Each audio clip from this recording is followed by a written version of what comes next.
এই না ভাই, ওজন দিয়ে দেখো কট্টকি রাখো। আর কটটুকু ওজন হবে না ভাই, দেখতেছি কি বললো রে, টাকা এই যে, ওরে আল্লাহ, এ তো দেখছি সব 1000 আর 500 টাকার নোট। এতগুলো টাকা এই কার্টুনের ভিতরে কি করে আসলো?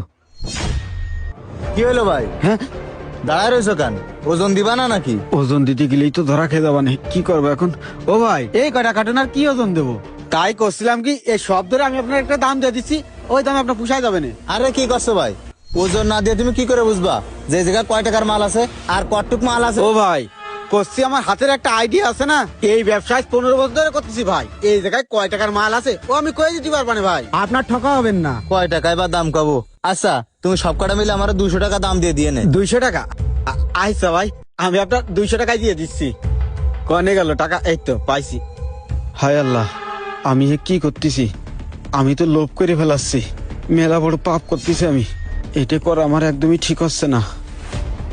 কি হলো ভাই, এত কি ভাবতেছো? তুমি 100 টাকা দিতে চাইছো না? কই 100 টাকা দাও। ও ভাই, আপনি আমার একটা কথা শোনেন, আমি আপনার এই কার্টুনগুলো। আরে ভাই কি করছো তুমি? তুমি 100 টাকা দিতে চাইছো না? কই 100 টাকা দাও। ও ভাই, 100 টাকার কথা করছি না, করছি আপনার এই কার্টুনের ভিতরে। আরে ধর ভাই, কথাতে পেছাও কেন? তুমি এতক্ষণ কার্টুন দেখলে, দামও কইলে, এখন কার্টুনের ভিতর কি? তুমি আমার 100 টাকা দাও দিনি, দিয়ে জায়গাতে যাও। ও ভাই, 100 টাকা দাও। আপনি আমার কথাটা শোনার চেষ্টা করেন। তুমি আমার 100 টাকা দাও দিনি, দিয়ে জায়গাতে যাও। কই দাও 100 টাকা দাও। তোমার কাছে এই করে কার্টুন বিক্রি করতে এসে আমার কত কথা খরচ করা লেগেছে জানো তুমি? ও ভাই, হ্যাঁ। আপনি কি এই কার্টুনগুলো বিক্রি করে হ্যাঁ, বিক্রি করে দিছি। আর তুমি কার্টুন আনিয়ে দাঁড়ায় রয়েছে করতে যাও। ও ভাই, আমি কি করছি? এই তুই চুপ কর, তুমি তাড়াতাড়ি গুছায় যাও দিনি। আবার দাঁড়ায় রয়েছে করতে যাও।